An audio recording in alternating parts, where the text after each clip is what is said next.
ആലപ്പുഴയിലെ കഞ്ചാവ് ഹൈബ്രിഡ് കഞ്ചാവ് കേസിൽ പിടിയിലായ സുൽത്താൻ അക്ബർ അലിക്ക് ബാങ്ക് അക്കൗണ്ട് ഇല്ല എന്ന് എക്സൈസ്.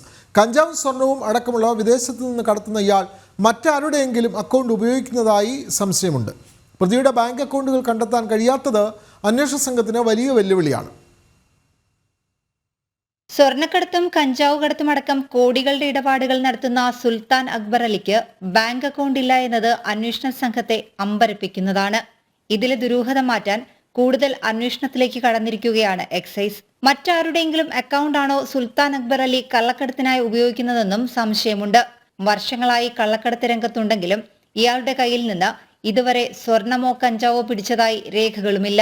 സ്വർണ്ണക്കടത്തിനായി സാധാരണക്കാരായ കാരിയർമാരെ ഉപയോഗിക്കുന്ന സുൽത്താൻ അക്ബർ അലി കാരിയർമാർ പിടിക്കപ്പെടാതിരിക്കാൻ ശ്രദ്ധിച്ചിരുന്നു. ഒരു കാരിയർ മുഖേന 10 മുതൽ 25 പവൻ സ്വർണം വരെയാണ് എത്തിച്ചിരുന്നത്. ഏതെങ്കിലും സാഹചര്യത്തിൽ വിമാനത്താവളത്തിൽ വെച്ച് പിടിക്കപ്പെട്ടാൽ നികുതി അടച്ച് നിയമ നടപടികളിൽ നിന്ന് ഒഴിവാവുകയാണ് പതിവ്. 5ലധികം മൊബൈൽ ഫോണുകളും നിരവധി സിം കാർഡുകളും ഇയാൾ ഉപയോഗിക്കുന്നതായും എക്സൈസ് കണ്ടെത്തി. ചെന്നൈയിലെ വീട്ടിൽ എക്സൈസ് പരിശോധിച്ചപ്പോൾ 5 ഫോണുകളാണ് കണ്ടെത്തിയത്. ആലപ്പുഴയിലെത്തിയപ്പോൾ ഇയാൾ ഉപയോഗിച്ച ഫോണും സിമ്മും ശാസ്ത്രീയ പരിശോധന നടത്താനാണ് എക്സൈസിന്റെ നീക്കം.